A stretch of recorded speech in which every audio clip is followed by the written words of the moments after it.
The moment she pulled me into that dark, quiet spare bedroom at the end of the hallway, I thought she was just drunk and needed a shoulder to cry on. I leaned against the dresser, ready to give the classic "it's okay, tell me what's wrong" speech, but Chloe didn't cry.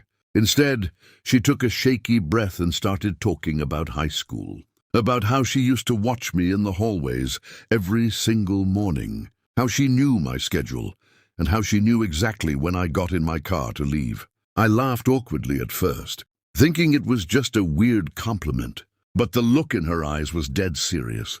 She wasn't joking and she wasn't drunk. She was completely sober, and she was about to drop a bomb on my entire reality. Then she brought up a day in junior year that I had completely wiped from my memory.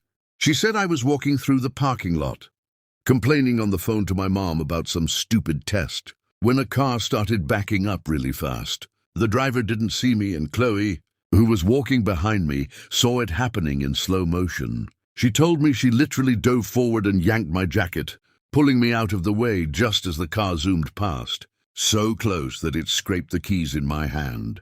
The driver just kept going, completely clueless, and I turned around, looked at Chloe, didn't even realize what had just happened, and said, "Oh, thanks," and kept walking like it was nothing. I stared at her, trying to dig up that memory from somewhere in my brain, but there was nothing there.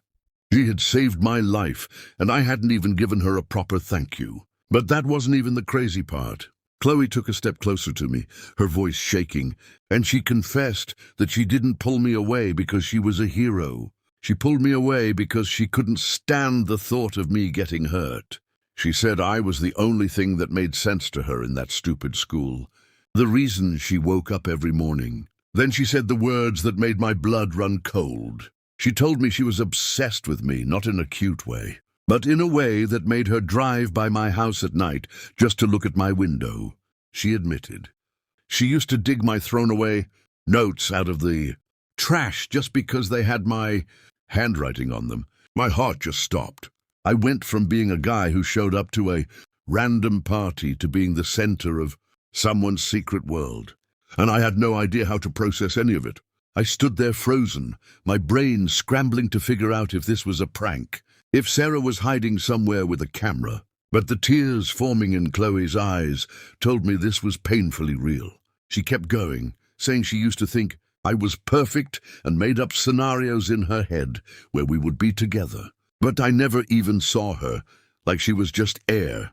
And she said she had to tell me this just once, because it had been eating her alive for years. The weight of her words pressed down on me, and I realized I had been a huge part of someone else's life while being completely clueless about my own impact. I thought about all the times I felt invisible and lonely, and here was someone telling me the exact opposite. The irony so thick it made my head spin.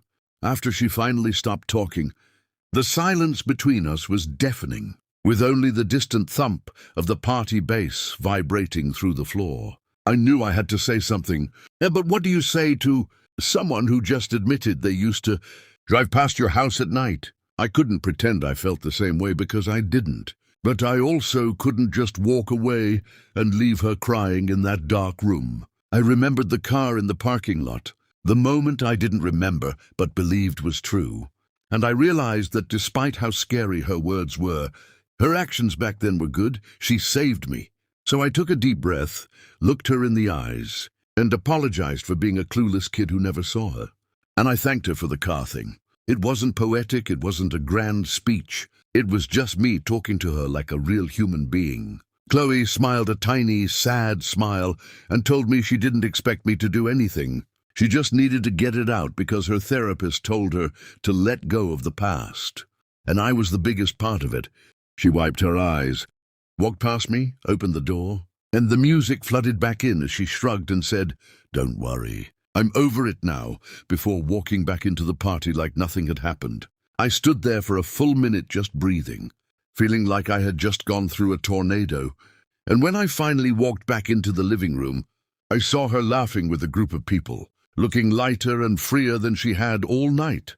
She had dumped a massive weight off her shoulders, and I realized she was going to be okay, probably better than okay. As I drove home at 2 a.m., I sat in my car for a while, thinking about how many people in my life might be looking at me like I'm their whole world while I'm staring at my phone completely oblivious. I started thinking about all the times I had done the same thing, liking someone in secret and making them the center of my universe, while they didn't even know I existed. That night taught me that we're all just walking around with our own private obsessions and fears, hoping someone will see us, while we completely miss the people who are already looking.